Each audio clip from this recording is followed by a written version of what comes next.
Ma'am, I'm here, Jordan.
we take care of the corporate training programs at REVA University.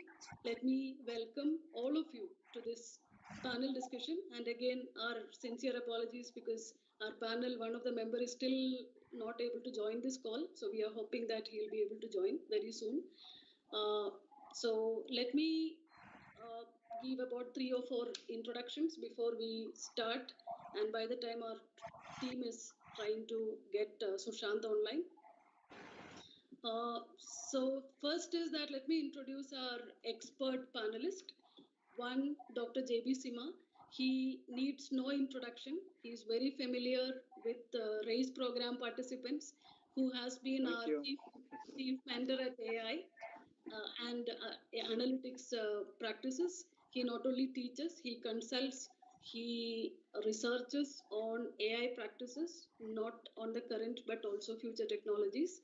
He is also CTO of Abiba Systems and has been widely respected as one of the thought leader in AI space. And the perspective or the viewpoint he is going to bring in is called the technical implications of the budget to the people who are in the tech ecosystem. And again, I am hoping that Sushant will be able to join. But otherwise, let me also introduce those. Sushant, we are still so sorry for this. But Sushant is a cyber law expert and techno-legal consultant. He has a cyber law consulting firm named Sushant IT Law Associates. He's very young but very dynamic, multi-dimensional expert in the field of cyber law practices. He's an author, has authored about 6+ ebooks. He's a very well-known figure in the circuit of learning, teaching the technical cyber law practices. He has, in fact, during this pandemic alone, he has done almost 300+ webinars. He is a policy maker. He is in premier institutions boards. He's also practicing IP, techno-legal practices in connected to cyber law. Just wanted a confirmation from our team whether we are able to get Sushant into the call.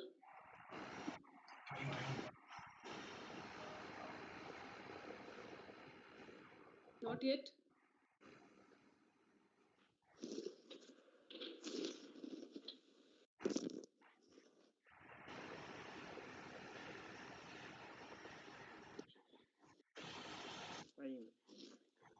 So I am putting Sushant on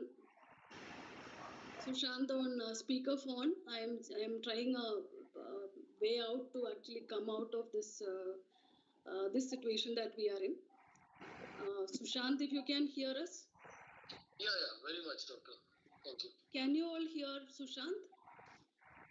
Prof? Can you speak? Yes. He is audible.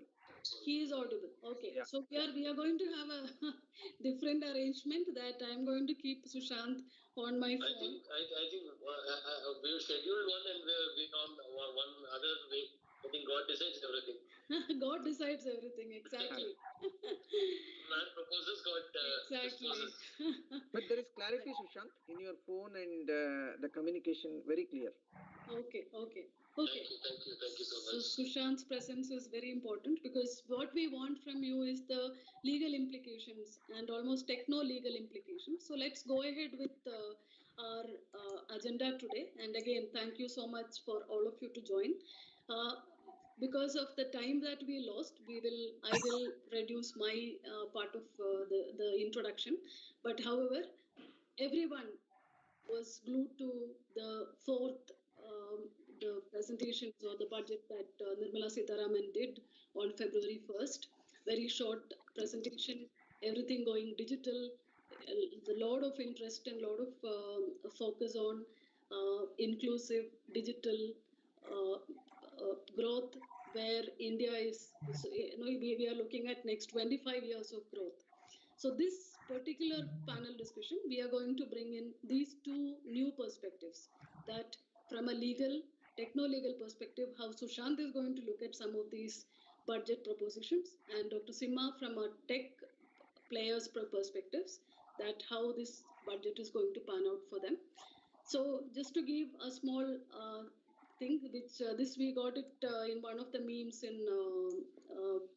in Twitter yesterday, that we have been promised by the governments on Achhe Din Aane Wale Hai. Now it is we not are visible. We could not able to see your screen. Oh, I'm so sorry. Can you see now? Yes. Okay. Okay. So just to give a context on the discussions today, because budget discussions are quite longer, and till today, various TV channels, the discussions are still on. But because of the lack of time that we have, we will look at some of the key points which are of interest to us. And just to give you the background, that we are now looking at 25 years of foundation laying as per the current government. And this, in fact, Economic Times prescribes this particular budget as a capex prescription for giving a booster to COVID affected Indians. So a lot of interest, almost 34% of our expenditure is going to be on various capital expenditure, which they are hoping that the next 25 years will take India to the league of developed countries. A few of these important points that you would have heard, that there is a lot of interest on PM Gati Shakti, which is going to be a multi-modal transport integration that the government is proposing and going to spend money on. A lot of interest in inclusive development, both rural, urban and semi-urban, the development SOPs that they have been given. Productivity enhancement, there are a lot of incentives based SOPs that which is coming on based on the productivity, and certain new opportunities, especially in sunrise industries. We will discuss that in coming discussions. And moving from renewable energy to non-renewable energy to renewable energy space is also being talked, and which is definitely one of the major global agenda as well. And how do we actually finance all these investments? Through multi-divestment policies that the government is looking at. When we look at a corporate performance dashboard, we have KPIs, we have metrics, and being in analytics, one of the analytics players that raises in REVA Academy for Corporate Excellence, we always look at what happened to the last budget, what happened to the achievements that which was promised, and what is the new budget, and how are we going to spend our taxpayers, all of us, all our money, is one of the questions that as a common man we would want to ask. And as we mentioned here, that none of us, Dr. Sima or Sushant or I or REVA University, we do not have any political lineage or interest. But as common man, we are interested to know how the government is getting the money, how the government is spending the money, and if they are spending on the money for the past almost 9 years now, 10 years now, that where is the money getting spent. But we would also not get into a lot of political conversations here. We would look at from these two point of view is what, as we mentioned. So just to again, this is those who are not connected to budget directly, that they should know that we generate the revenue from various taxes that the companies pay, individuals like you and me are paying, and they also get a lot of share from customs, excise and GSTs. And where are we spending? We would spend majority on these central initiatives, but also equally being distributed to states and other emergencies.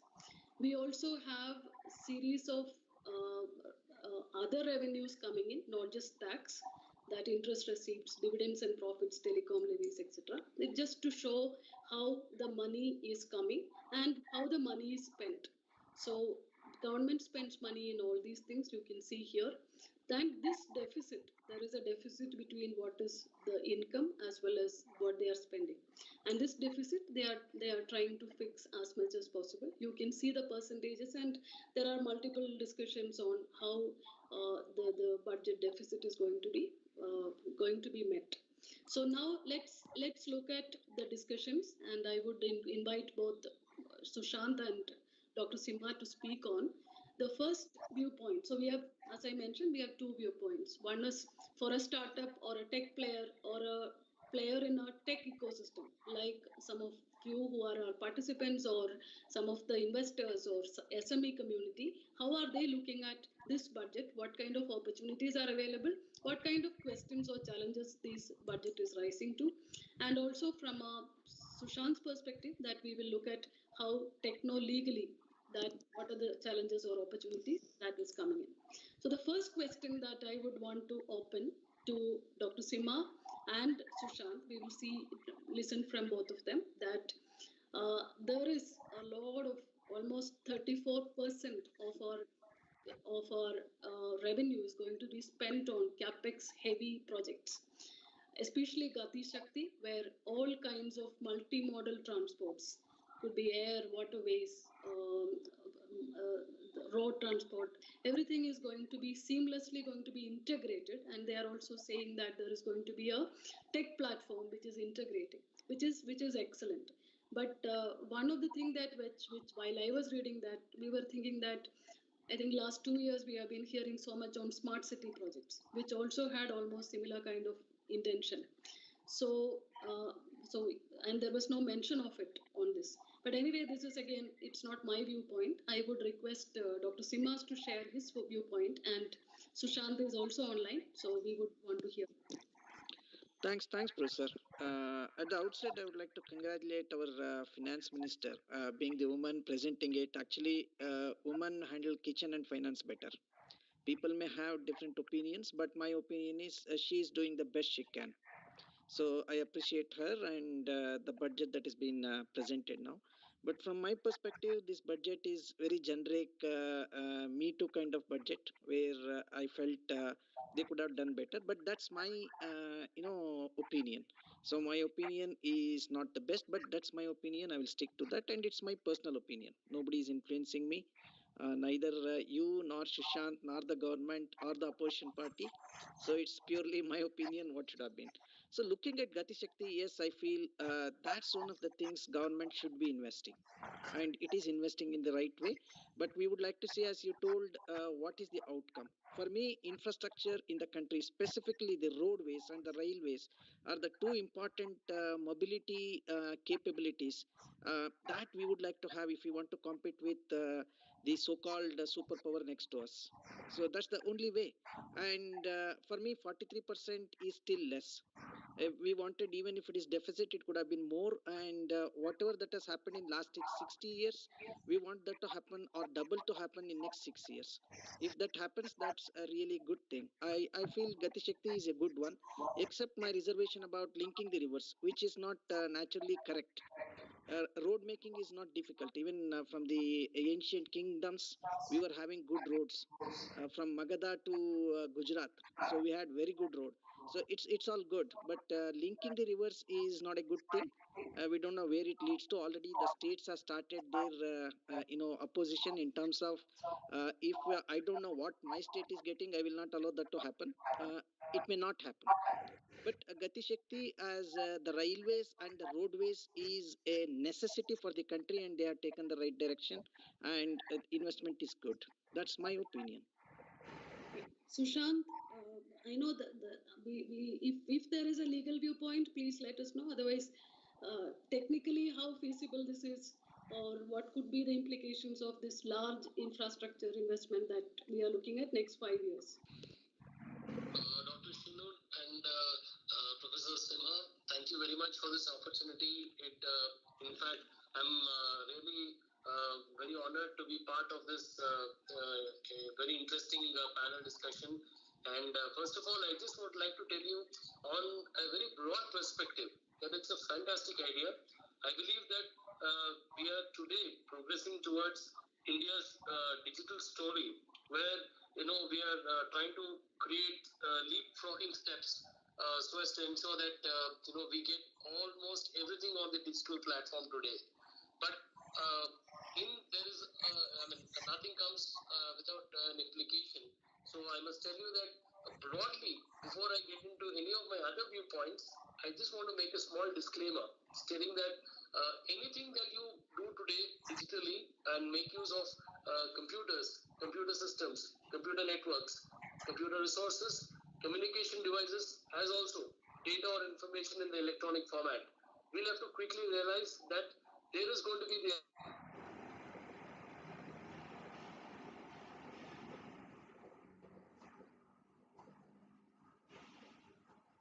use of any of these 7 raw materials will definitely come into picture here. While we're talking today, I just want to give you one point here.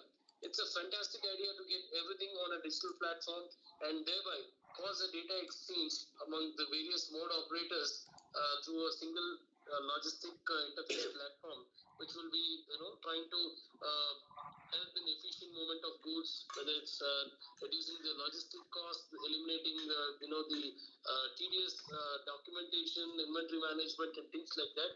It's a fantastic idea to go digital, but I would say it's the need of the hour to come up with a comprehensive data protection law, because ultimately all this technology that we are going to use makes use of data or information in the electronic format. And not just that, we have something called personal and sensitive information under the law. So therefore, the whole viewpoints that I plan to take today will revolve around these areas, given the fact that your and my data are going to be critical, not just from a protection perspective, but also to ensure that there is no mishappening taking place. And even if there is a mishappening that takes place, we're able to absolutely have some kind of legal protection from the legislation per se. So this is the whole viewpoint that I am of the opinion. It's a good idea, but I would say it's the need of the hour to come up with an data protection law, so as to ensure that even the government and the related operators who are part of these projects do understand and comply with the data protection mechanisms, so as to ensure that your and my data, as also the data of the government, is protected and safeguarded reasonably. Thank you so much. Sure. Thank you. I think since PDDP and the Data Protection Act is going to be also tabled and to be legalized, we are hoping that, and a lot of this is connected to even the next set of the movements that the budget is proposing. Dr. Simha, we totally agree the way that Nirmala Sitharaman presented the budget, the courage and the confidence that she's presented the budget. I think for especially on that's a great inclusiveness that the government is showcasing, which we truly appreciate. So another one is that, which is one of the favorite thing that which I was looking at, that a digital currency. And this digital currency is now every country is planning, even some of the individual stars are planning. I was recently hearing that some of the Hollywood stars also have planning to come out with their own digital currencies. So digital currencies, are we going to get replaced by the physical currency? And also, though upfront categorically they have denied that we are not legalizing cryptocurrencies, but everyone is converting virtual assets as cryptocurrencies, and almost 30% of tax is been getting levied on any transactions. So is this going to be making us move to come into more transparency into managing currency, as well as how is it going to affect the businesses, investors, and people like me and you? Prof? Yeah, actually, I'm not a great fan of digital currency and cryptocurrency and other things, because for me, I would like to see what is the underlying commodity, the as real asset which can be monetized. When I see digital currency, if there is a possibility, if like Sushant rightly said, the security is a major concern. So when there is no security, digital currency carries no meaning. It is like the counterfeiting is much easier in digital currency than in fiat currency. Instead of having notes, somebody may introduce something if it is not secure, and that security should come with some kind of insurance. There is nobody who is insuring and telling that if there is something fraud that is happening, I will take the responsibility. And fraudster may go out with something, and I do not want to invest 10 lakhs and get 5 lakhs compensation from the RBI. If I am investing 10 lakhs, I want the guarantee of 10 lakhs from the government. or somebody who is doing that. Otherwise, I would like to purchase gold, which is a rare commodity, which I can do. That's my old school of thought, and I would like to stick to that. The second is the digital assets. I'm extremely difficult for me to understand. Recently, I saw a couple of cases where they have forgotten the password and they lost millions. That is the most dangerous thing. Even if I forgot where I kept my 2 kg gold, I still can carry because I always know where I kept that. But if I forget my password, if I write the password, somebody can steal it. Social engineering is very easy. But if I, forget it, if I lose that, who is going to give that? In fact, I am for the blockchain technology, but certainly not the digital currency. And I feel the government is doing Me Too kind of thing by following some other countries. So I'm not I don't buy the things, but certainly I'm a minority opinion. It's okay. Okay. So Dr. Sima seems to be not a great fan of cryptocurrency, or he is actually against it. What is your take on that, Sushant? First of all, I think very interesting point Professor Sima has brought on the discussion. But before that, I just want to give you a certain understanding on what's the real ambiguity in the virtual currency and digital assets today. When you look at the budget presentation made by our Honorable Finance Minister, then she went on to clarify, stating that crypto and digital assets that we're talking of cannot be compared to currency, because she has very specifically mentioned that something that comes from a central bank happens to be currency, and since cryptos are not given by central bank yet, so we can't consider cryptocurrency, but we can consider them as crypto assets. Well, it's a fantastic statement, but I just wanted to look at it in a different manner. So I'm seeing that digital assets have something that automatically, the moment you talk about an asset, there is automatically the concept of an indirect acceptance of a legal tender with respect to crypto assets. So because any asset that you have today, I think, the end of the day, why are we actually trying to do that? We want to liquidate, we want to get some, revenue out of the same. So indirectly, when I'm trying for the same, there is acceptance with regard to the legal tender of the same. So I think that's a welcoming statement on one side. But however, on the other side, where they're trying to tax the virtual currency, that's what is another perspective altogether. I look at that taxation as an Alexander's phenomena, because when you look at the typical Alexander's phenomena in history, it's something like I see, I conquer. So that's a clear message that was given to us, where despite not having any clarity with respect to the legality and the legal status of cryptos and the digital assets as well as the virtual currency, they went on to tax because there is an amount of profit that's absolutely generated out of any transactions. Well, the sadder note, I would like to tell you that a lot of exchanges will try to move away and drift away from India, and then they'll be moving to places, because we already see that countries like Singapore, El Salvador have legalized cryptocurrency as a legal tender, and Singapore also has come up with some regulations that, hey, if you want to start out a crypto exchange, if you're a startup, if you're a company who's really into cryptocurrencies and crypto trading, then all that you need to do is you go ahead, take a license from us, which is typically through an association called MAS, which is Monetary Association of Singapore. And all that you have to do is take a license, comply with two aspects of anti-money laundering and know your customer. You do that, we are in for giving you legitimacy for this with respect to your crypto exchanges. I think this be the situation. India and Indian companies, startups specifically, who are trying to come up with cryptocurrency exchanges or their own kind of cryptocurrency will be a problem. Because the first time that I remember, and it was in 2017, that I actually got a case relating to cryptocurrency. Well, let me tell you, I know it's out of the coin, but I just wanted to share this small piece of information if there's time. Dr. Shinu, may I be permitted to do that? Please go ahead. Yeah. So I was watching this very famous famous movie called Bahubali. I'm sure everybody will have heard this movie, right? Yes.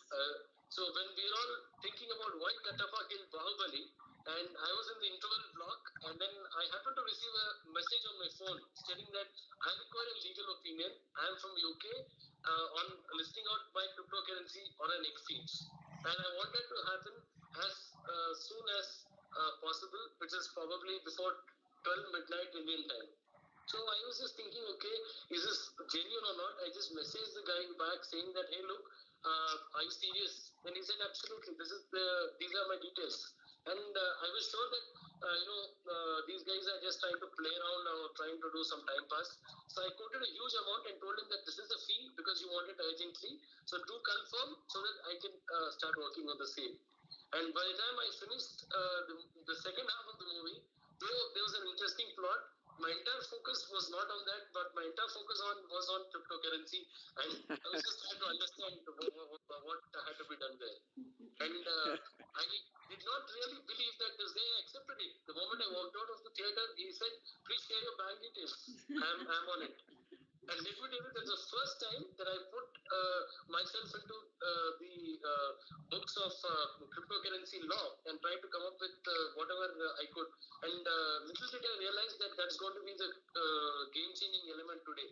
So, it was very interesting because they coined their own cryptocurrency and they came up with a redemption platform which can support the usage of this cryptocurrency for acquiring some services or some products of this particular X company. So in the same way, I can tell you today that as a utility, we still have the opportunity. Even REVA University can come up with their own cryptocurrency and then try to share it with all the participants of this webinar and then join our webinar tomorrow. So that's going to be, most simplistic example I can talk of as a layman or as a common man with respect to crypto. And of course, whenever there are going to be high exchange returns, there's going to be definitely a fraud. So cyber crimes are also something that are increasing on a daily basis. Yes. So at this point, I think even coming up with a crypto law as also coming up with a data protection law will be the need of the hour. Yes. Thank you so much. Yeah, absolutely. In fact, I could see a lot of videos coming in how to avoid this 30% crypto taxes. So there are plenty going around in the market as well. So definitely, I think, as you rightly said, it's an Alexandrian move, which may not be the right investment, and a lot of ambiguity on some of these, which eventually, like the way that GST was rolled out, and eventually, I think everybody get to know what exactly is the intent. So we would maybe wait for the entire the strategies to pan out. So let's move on to the next viewpoint. There are a lot of interesting movement. Of course, most of the banks are today, all of us are doing a lot of digital transactions. But then there are movements on specifically on certain, I think 75th Independence Day and a lot of 75 based initiatives. One of this is that is it going to create some kind of a impact, or is it just a number game that they are proposing? Prof?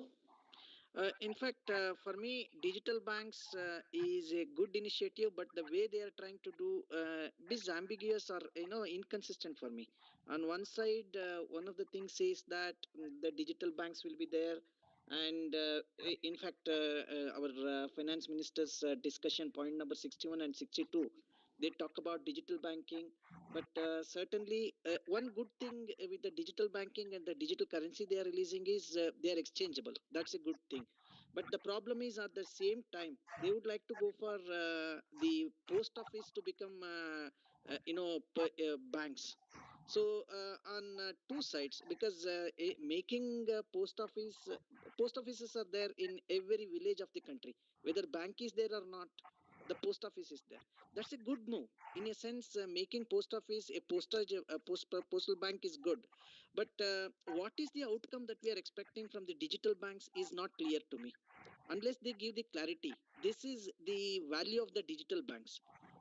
So unless they adopt the blockchain, unless they adopt the transparency, digital banks are of a different set. Who takes it, nobody knows. So anything that is to be done, unless that foundation is laid, we are ready with blockchain and everything. Every document, every transaction is traceable. Until that comes, making digital bank is putting the cart before the horse. Yes, absolutely agree. Sushant, digital bank and non-digital banks, I don't see much difference, as Dr. Simha mentioned. What exactly is the difference, or what is the role of these digital banks? Because most of the banks are digital anyway. I think the term digital makes it an entirely a fancy term altogether. There's an old saying: from the time you wake up, you start considering that as a morning. So I believe that digital banking is something that already has started, and we are just evolving with time. But strongly, I feel, apart from being into digital payments and digital banking, it will be the need of the hour to come up with some digital payment related laws as well. Because today, when we are almost trying to have all transactions digital, whether it's through instruments like what do you say, Paytm, or any kinds of e-wallets, any kinds of applications like Google Pay, Phone Pay, and things like that. It's on one hand very exciting because everybody almost today, whether it's a literate person or a illiterate person, I think digitally they are literate. I think that's one appreciable move that the government has done. But on the other hand, the literacy is not complete, because literacy comes up with an idea of reading, writing, and understanding. But as far as digital payments and banks are concerned, there's only reading and writing, but no understanding. Because the fact remains is that most of these banks are not compliant with the RBI regulations. If you go on to a bank which is located in the rural area, you go and check out the ATM, they're still using Windows XP. So there was a recent, a screenshot that someone shared in a group saying that, do you remember this? So where they put up the screenshot of Windows XP operating system, and then they try to just create some memory tests for just identification. But sadly, I think that culture has to slowly get out. For that awareness, not just at the government level, but also at the banking level, not just among the banking staff, as also with regard to the customers. I think that's also something that they need to do. And we don't have a singular authority today with respect to digital payments. Unfortunately, we had digital payments being used very increasingly from 2017 when demonetization started. But however, we did not have any kinds of specialized areas where, for example, let's take the example of Google Pay. I don't want to, criticize it, but just I'm sure 9 out of 10 people here have Google Pay accounts. They make all their payments through Google Pay, whether it's to your vendors, whether it's payment of utilities or transferring of payments, anything. I don't think anybody here is without Google Pay. But the fact remains is, in case there is an issue with respect to your payment from Google Pay, somebody hacked your account, you lost all your money, or the payment went from your account successfully but did not reach the respective recipient, there is no legal remedy today. Because the reason is, Google Pay is not a legalized, authorized instrument for collecting and facilitating payments.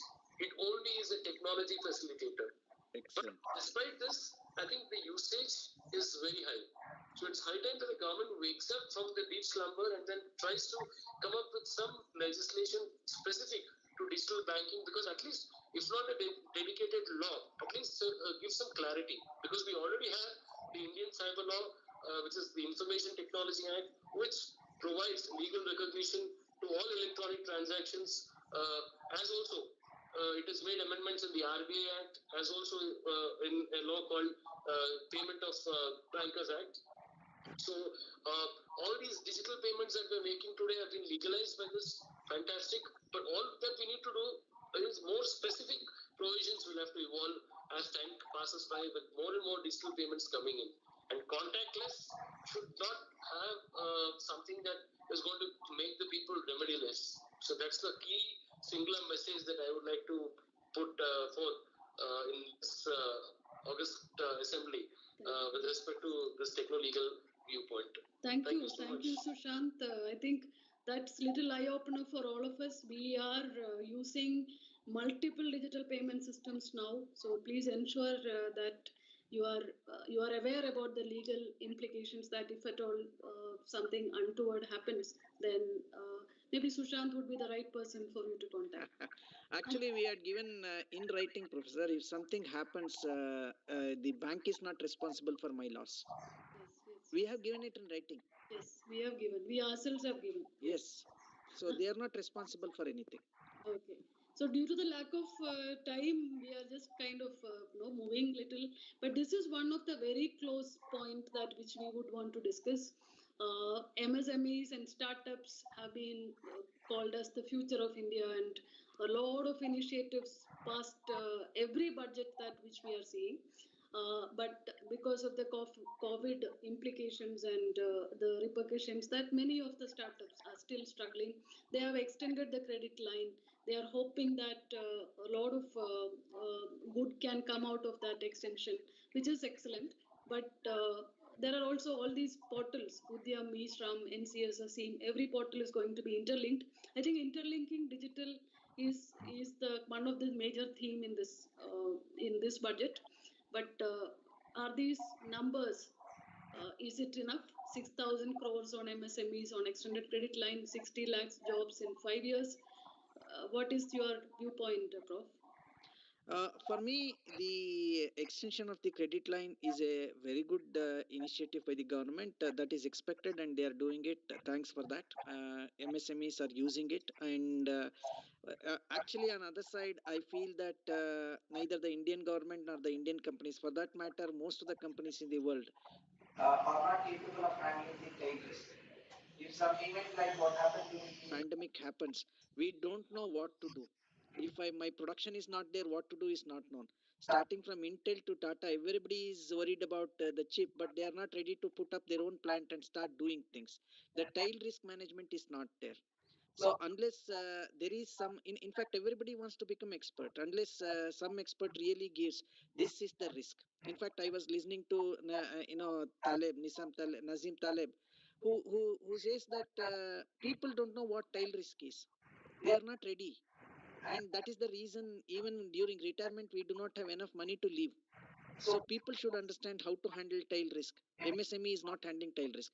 In that way, it is a very humanitarian approach from the government. Thanks for the government for extending the.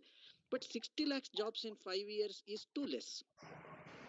Now, my question is, government is protecting a lot of technology, MSMEs and things like that. It can be a large organization. My simple question is, tomorrow if they allow SpaceX to comes to Bangalore or to India, 35% of the real people who are working in ISRO will join SpaceX. Where will be ISRO? Who will pay for that? The taxpayer will pay for that. The same thing is happening now in telecom. They had given a boost to telecom and they want to introduce 5G. But unfortunately, the government organization is still handling 3G. They don't have 4G. And already they are introducing 5G to the private players. Then what happens to the government player where they are infusing 50,000 crores now? So it may be almost 1 or 2% of the budget. It is going there as an infusion for doing nothing to maintain 3G. Why are we talking about 5G on one hand and paying and retaining 3G on the second hand, on another hand? So I see that inconsistency because government is always correct. Government, anybody who is joined government by position of power, they will get the knowledge. That is a big problem, and they are unanswerable to nobody. Whether this budget or any budget, this government or any other government, they are answerable to nobody. So that there I see a lot of problems cropping up. So one of the things is, why 5G? Are we ready for 5G? Why do we need 5G? We are not getting even 2 Mbps continuous line. Why are you talking about 5G? Who will use 5G? Is the industry capable of using 5G now? No. Is the telemedicine that they have advised in terms of mental health, is it useful? In fact, in India, going to a psychiatrist is taken as a sin. We are not supposed to go to police station. We are not supposed to go to a psychiatrist or a psychologist. So if such is the case, changing that culture is more important than establishing the mental care centers. It is not going to help in any way. 5G is good for telemedicine. We don't have robotic surgery in India. We do not have such kind of industries which can use 5G in India. For whom 5G will be auctioned, we don't know. So Dr. Sima actually covered a lot of space, though we have certain other discussions on 5G and mental health. Sorry. Sushant, you want to add anything on this specific initiative? Though it is small initiative, very in terms of contribution, it is very small. But then, do you feel that this is enough, or is this the way to go? No, I personally believe that, technology is something that you definitely cannot resist today. And in an era where, I think internet has become the part and parcel of our lives today. I think people can stay without, water, but they can't stay without Wi-Fi. So if I have to put it for all those who are married, I think, they'll understand this better. You can stay without your wife, but you can't stay without Wi-Fi. I'm sure that people will understand this. No, but the fact remains is that you have a lot of these internet being now the fundamental right as well, right to internet. That's an interesting one. But what becomes important is as technology is growing, and more so in the telecom sector, and with 5G coming in, I think 5G plays a very, very critical role in terms of cyber security. Because when I look at it, it's a different paradigm altogether. We've seen players like Huawei who already started to enter into this market, and we do not have any idea whether the privacy of individuals will be evaporated completely altogether because of these technologies, specifically with 5G. Because 5G is something that works on a different mechanism altogether, unlike the other networks. From 3G to 4G, we might just have a small change of speed and things like that. But 4G to 5G, I think there's going to be a dramatical change because of the way in which it operates. So that's likely to bring in a lot of cyber vulnerabilities and security breaches, which will now be considered as new normals. Just like we have work from homes and online classes to be the normal mode in education. I think the same way this is also going to emerge. So that's what I can see on the horizon for 5G technology. And at the same time, when it comes to the digital health ecosystem, right? So there's a very interesting challenge that I would just want to tell you. Government of India last year rolled out, in 2020, rolled out telemedicine guidelines 2020. But unfortunately, when you look at the National Telemedicine Consulting platform, which is made available by Government of India, it itself is not compliant with the cyber law because it's going to handle a lot of sensitive as also personal information of individuals who are patients. Because the telemedicine guidelines have clearly specifically given relationship as also the compliance parameters as a telemedicine consulting firm or a platform with respect to their compliance with the cyber law, specifically the Information Technology Act and the rules and regulations made thereunder. Specifically, no exemption has been carved out for government or the government-related platforms in the said rules. But today, if I were to take a consultation on this national telemedicine platform that's being made available, I think my privacy is absolutely something that's totally at risk today. Well, privacy no longer remains to be something that's only going to be the job of a privacy-related person. There may be a celebrity or someone like that.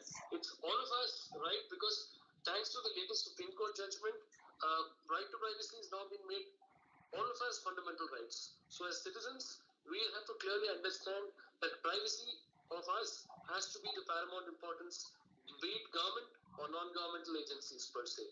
So in this scenario, I think, where everything is supposed to be maintained in a digital ecosystem, I see that national health ecosystem is also one of the mentions that the union budget has actually brought on the table, specifically under the Ayushman Bharat digital machine. But I would have a mission. But I would like to tell you that the concept of unique health identity as also the consent is something that we'll have to constantly be aware of. If you look at even this telemedicine consulting platform, it does not have any consent. It just has this privacy policy and its documents in PDF form, but no consent whatsoever is collected from you and I when you schedule yourself for a consultation. No intent to criticize, just trying to tell the reality. Yes. But that's one side of the story. And the last point that I would like to make here is specific to the mental health. Now, the challenge that is going to arise here is that from a legal perspective, I'm purely from a legal perspective, so I'm trying to throw more light on it. We'll have to clearly understand that any conversation that's going to take place with a mentally unsound person is not legal conversation in the eyes of law. So that being so, if I, as a mental patient, do excuse me, if I have a mental problem, it can be interpreted as a person with an unsound mind. So therefore, if I am trying to go ahead and make use of teleconsultation for my psychiatric problems, then what's the legal status of such consultation? If the guy who's trying to give treatment does any mischief, or if the patient is not in a state to actually try to explain his or her problem, what happens there? I think even disasters can take place there. I think in this scenario, it's advisable that proper guidelines be formed in this scenario. I've also looked at the psychiatry rules which actually came out by the government, but there's no mention of this. I think one accompaniment of any other person with a sound mind would have to be made a mandatory so that these kind of issues do not crop up. So that's the whole idea per se. Because when I'm facing some mental health issue, then to what extent would I be considered as a person with a sound mind? I'm purely no offense to anybody, but just telling you the legal perspective. That's it. So I think these two are my viewpoints as far as the telehealth as well as the 5G is concerned. So we are just going not exactly as per the viewpoints that which we have put, but definitely I think some of the Sushant's points is please take it, please make a note, because if you go and check the websites, privacy details are not mentioned, and therefore whenever we are accompanying or maybe we are in that situation, that please ensure that you are at least aware about these implications. So going back to one of the important initiative, that this is a new initiative. Again, I think as we mentioned, digital universities, digital bank. Now again, most of the universities are now anyways teaching online. All are digital now. Hardly anyone is in the campus. And anytime a new wave comes in, everybody is sent back to behind online teaching. Now again, digital university, what exactly is the role? They will have a center as well as hub and spoke model. Various public universities would be part of it. And there is definitely, government is giving a lot of mandate to these public universities to set up something. So that we at least from our viewpoint, being a private university, that we found that this is kind of not a balanced growth. So, and national skill qualification framework as well, because they want to revive that, because earlier there was a lot of mention on this framework, but then later they found that the people who have qualified are still not skilled enough by the industry. So, Prof, you have been helping the university like ours to improve the learning quotient. So what is your take on building digital university, which is going to be centrally managed? That's not clear. It's going to be PPP. What is your take on it? In fact, I would like to take a step back and see what is the role of the university.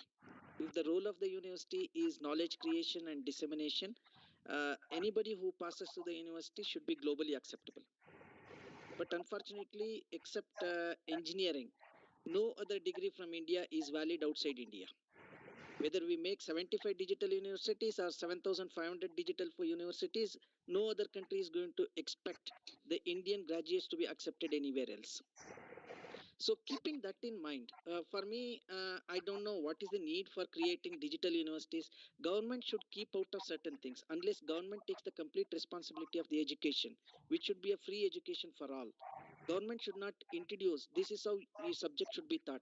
This is who should be teaching the subject. Those things should be given to the people to evolve the system.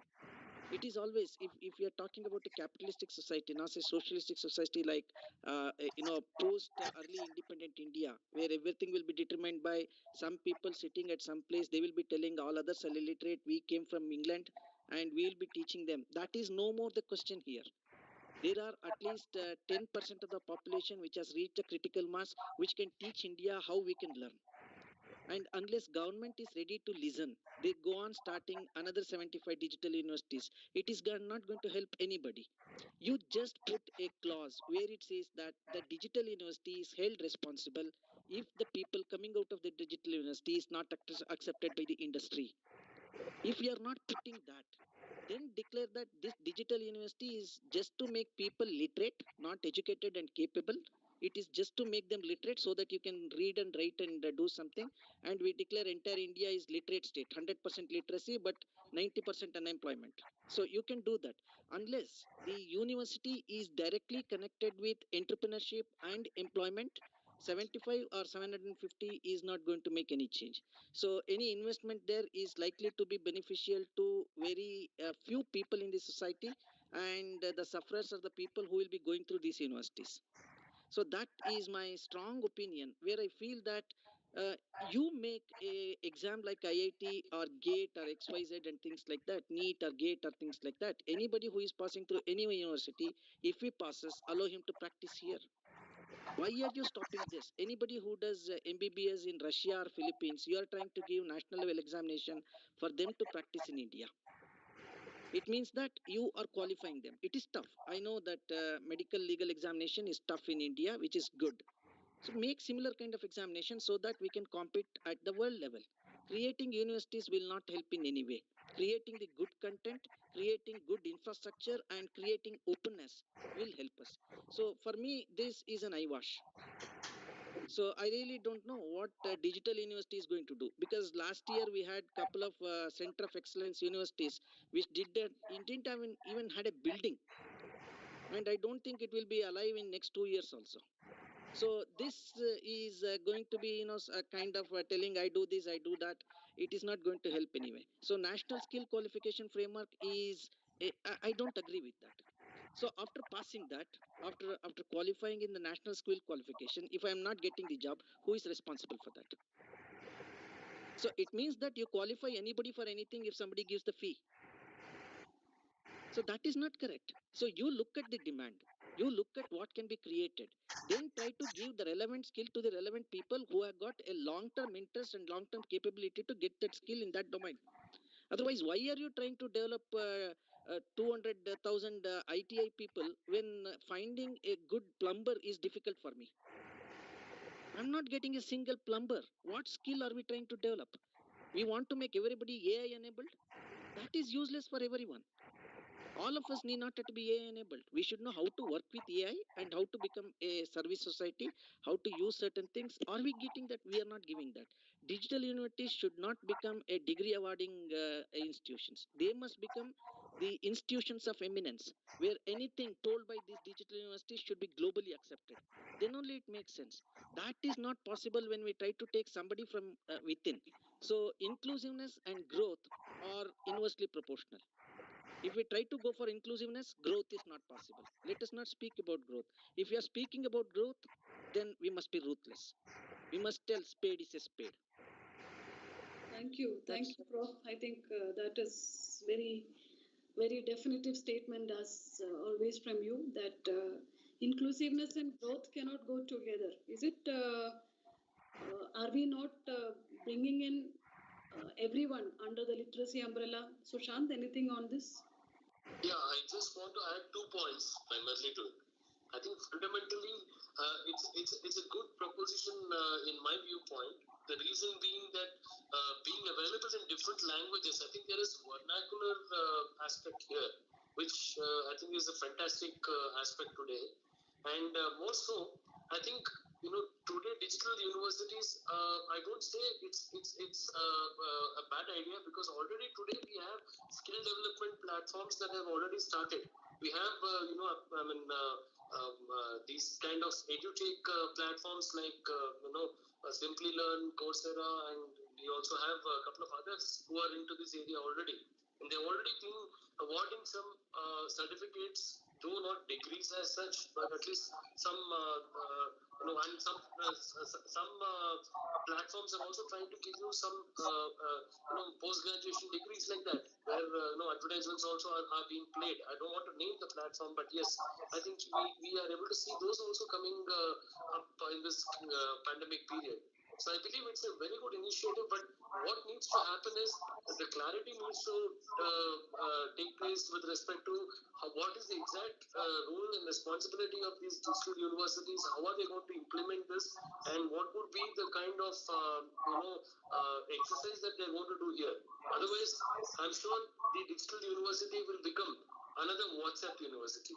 So I think this is the only viewpoint that I can look at. That's a good one, Sushant. So digital university, in terms of degree, whether it is valid, what is the outcome of these degrees of these universities, and whether it's globally valid, or is it just, I think WhatsApp university is the right word that you have used. Okay. And so, Dr. Shinu, one last point that I would like to make here is that, see, I mean, when it comes to bridging the academia as well as the industry requirement, I think I am of the viewpoint that there is the same thing would apply even physically to a university. See, let me tell you the very own example of legal studies, right?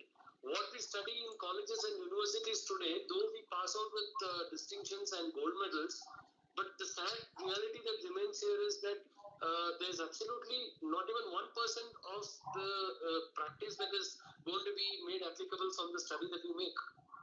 But still, no, we made the education system in such a way that we lament from the university side is students stopped asking questions itself now. I can tell you, REVA is one example of a fantastic university because it's collaborating and altogether transforming the requirement, I feel, because with whatever little experience I have, correct me if I'm wrong, I'm not endorsing REVA because it has helped me here, but I just want to put out my viewpoint because as a company who's actually trying to recruit people, we also face this issue basically. Yes. I think that gap has to be bridged properly. Absolutely. So otherwise, be it real, be it digital, be it anything, I think that gap still remains today. So that cannot be considered majorly for a digital university. But what really happens is that they're coming up with these world-class quality universal education. I think that focus, if they're able to bring in, I think it's going to be one of the pioneering place. I think India can be called, just like how we call the startup hub, I think we can also be called the education hub. Yes. With national education policy rolled out and this digital university again, there could be some kind of contradiction, but we are hoping that the government understands the importance of education and then bring in transformative processes. Not. And I really feel after looking into the national education policy, why did I not go? I mean, I want to go to a school again to get into this. No, but the implementation part, I think most of it, we see budget after budget, but there is absolutely hardly any material on how it is getting implemented. So now, since we are already overshot time, and thank you so much for people patiently staying back. We have two things which we would want to. So I would open it up for both of you. One is that there is new technologies. There are a lot of like fintech or drone technologies or blockchain. There are a lot of new technologies which is getting propagated by the government in all their endeavors. Now this is earlier drone was not been considered very good by the government. Now they are coming on to fold. And plus, I think a lot of sectoral boost on, say, animation, gaming, and all that. So we would want to hear from both of you that are we going in the right direction? Are these the technologies to look at? And how startups could benefit from this? Yeah, okay. For me, drone is a fantastic technology. Actually, if you look at the drones, yesterday I was reading China is simulating a drone which can dogfight with a human fighter. fighter pilot. That is an excellent example of what drones can do. So tomorrow, if something comes, China may be fighting with its drones than with its pilots. So that's it's not to praise China or to degrade any other country, but the idea is drone technology is a good technology. So I absolutely agree with you. Sometime back, government was not interested in drones. And we were all crying. A country like Turkey can do that, but a country like India, which has placed its rocket in the space, but we are not able to do the drones. So maybe because we were not technologically superior in terms of, especially in rocket technology, we were good because there are no moving parts. There are no parts which require good stability when it is fly by air. So we don't have the technology even now. So looking at drone, we are late entrants. We are not there. We cannot compete with, at least with the kind of support that we are getting. We may not be in a position to develop the technology per se. Rather, it is a buy versus build kind of situation here. For me, my take is buy it. You cannot build it now. Don't try to build it. Right? We must be cutthroat. We must be ruthless. If you have to beg, borrow, steal, we have to do that. There is no question of no, I don't do that. I will beg somebody. Beg it. Beg, get that. Borrow it. Buy it. Do anything. But we are not done that so far. We are late entrants, and it is very difficult for us to keep up with the pace of development. The second reason why this I feel this, because it's a personal experience also. When it comes to drone and other technologies, India lacks a lot of things, which Sushant also had given some feedback that our understanding was not okay. I am happy to be corrected in that point. But certainly drone as a technology would have made extremely good improvements in the Indian condition. But as I always say, if I use drone, then why should I need 10 people manning the my farm? I don't need them. So if you don't need them, where is the inclusiveness? Where is the job market? So there is a contradiction in what we want to do, what is possible, and what is my intention and commitment. I don't question the intention, but I doubt the commitments. So commitment cannot be as tough as no, you had to hire 10 people to man 5 drones. That is not okay. So there must be some good laws and some clarity on who can own it. In fact, I would like to I can run 10 drones with only one person, one good engineer. Will they allow that? No. They say that you are not creating jobs. That will be a big problem for me. That's quite contradictory, Sushant, that having equal number of men manning the drones, then we are not using the technology in the right way. I think, I just want to tell you something that just struck me when this discussion is happening at this point. The first cybercrime was reported in 1860 when for the first time Charles Babbage came up with a computer. And this computer was installed in a factory. And the first cybercrime was all the labor thought they were going to get jobless. So they went ahead and sabotaged the entire computer in the security of losing jobs. Interesting. So I think that's the typical way that we are looking at. But I believe that the technology is here to help us out, and be it AI, be it blockchain, be it drone. I think the only thing that you should understand is the way in which you can create drones, because I'm on a different viewpoint that the moment you start providing some kind of drone,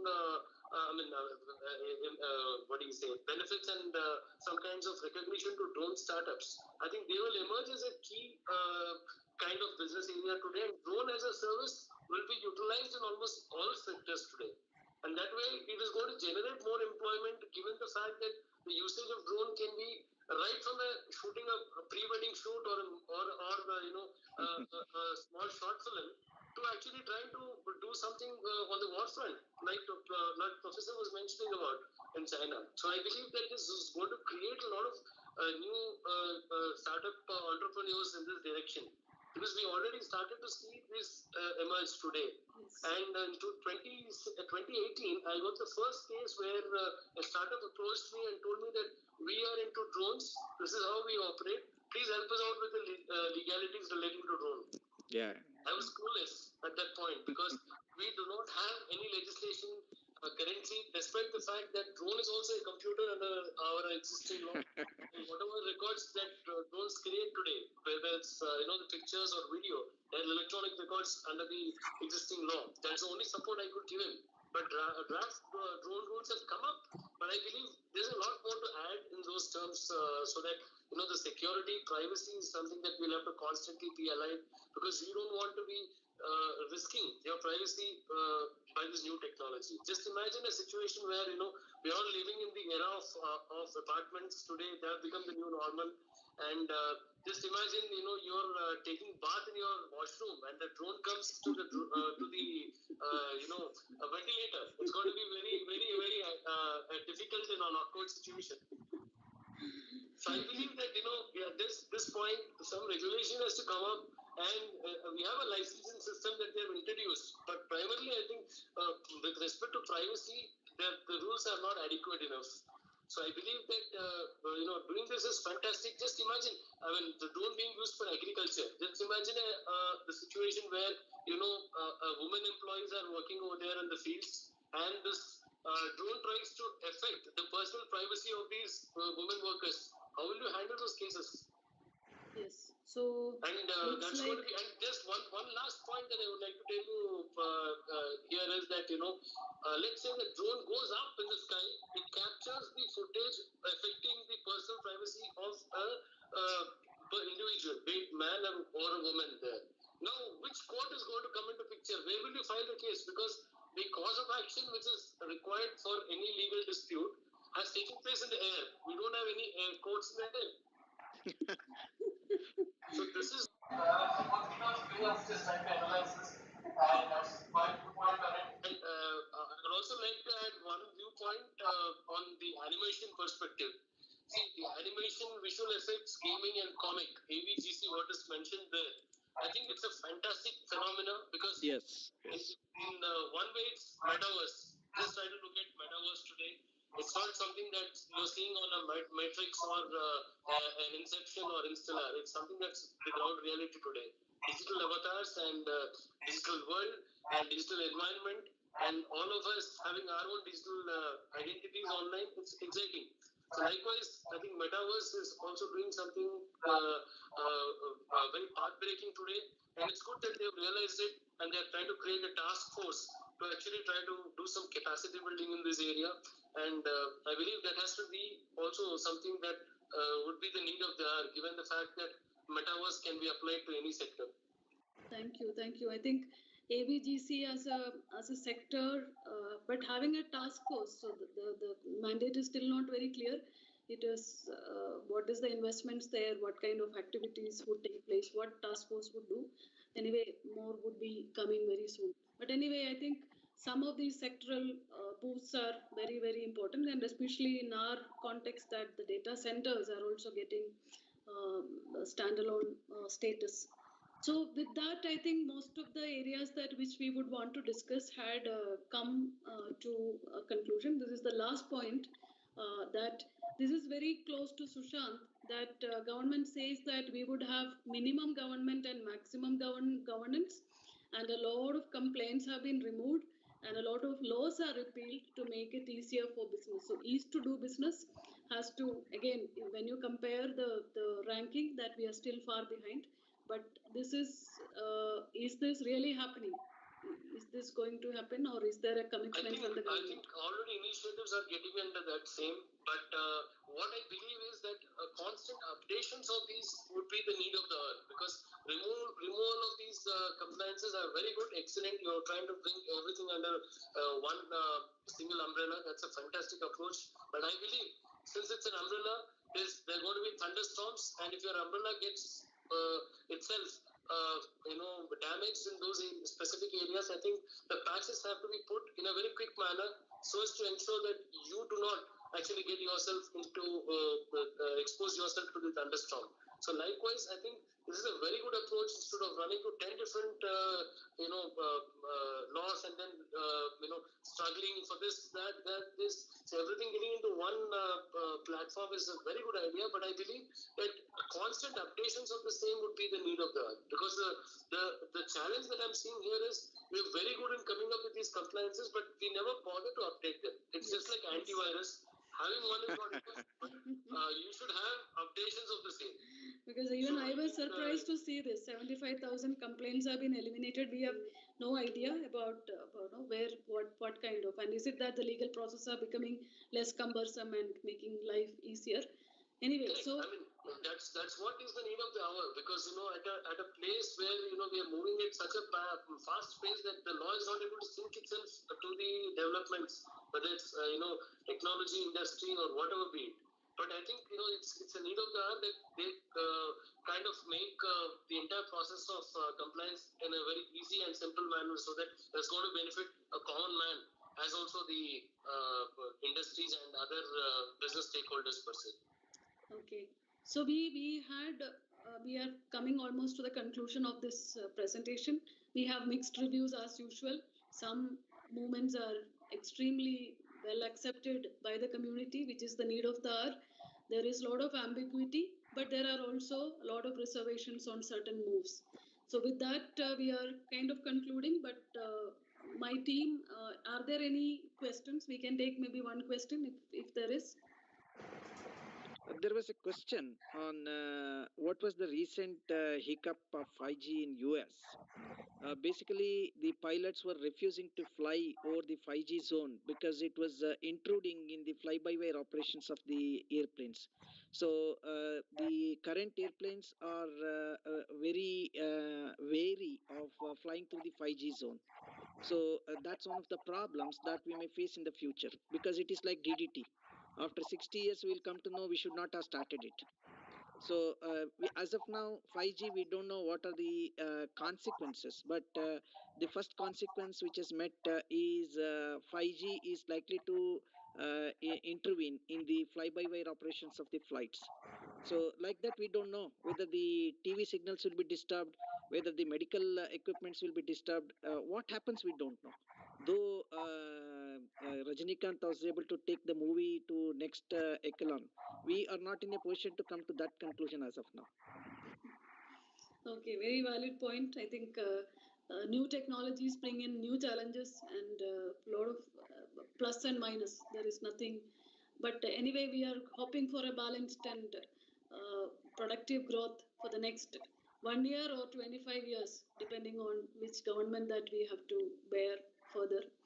So, Dr. Sinu, I just want to add one small perspective as a closure from my side. Please. I don't know whether I will be taking up your role, please, but please. I'll say that at the end of this very interesting budget discussion, I just want to tell you that any government, whatever be it, not the present government or the past government or whatever be the government that's going to come into power and that's going to introduce a budget, I feel I'm just remembering Steve Jobs' famous quote: if you want to make everyone happy, don't be a leader, sell ice cream. So I believe that we cannot satisfy all sectors, but given the fact that digitization is the key mantra that the current government is looking into, so I believe that a lot of work has to be done, not just capacity building, but also bringing in laws and legal policies are going to be the only two key mantras for a successful budget. So this is my last concluding viewpoint. Thank you very much. Thank you so much. I think being citizens and being the direct beneficiaries of the budget, whether this year or the next coming years, I think we ourselves have a lot of responsibilities to the country and to ensure that these things are implemented at the ground level, because most of us are on the ground looking at whether the final benefit is reaching to us. So with that, thank you so much for joining. all of you. And just a quick update on what do we do here for the people who are new to REVA University. We are towards North Bangalore. It's a very sprawling, beautiful 45 plus acres campus. We have 15,000 students and almost 75 plus programs. Please do look at REVA University's website to know more. We also have this entity which we represent. It is called REVA Academy for Corporate Excellence, which hosts this particular panel discussion today. And we have almost 1,000 plus. This is dedicated to corporates and working professionals, where we train, we do consulting and research projects in emerging technologies.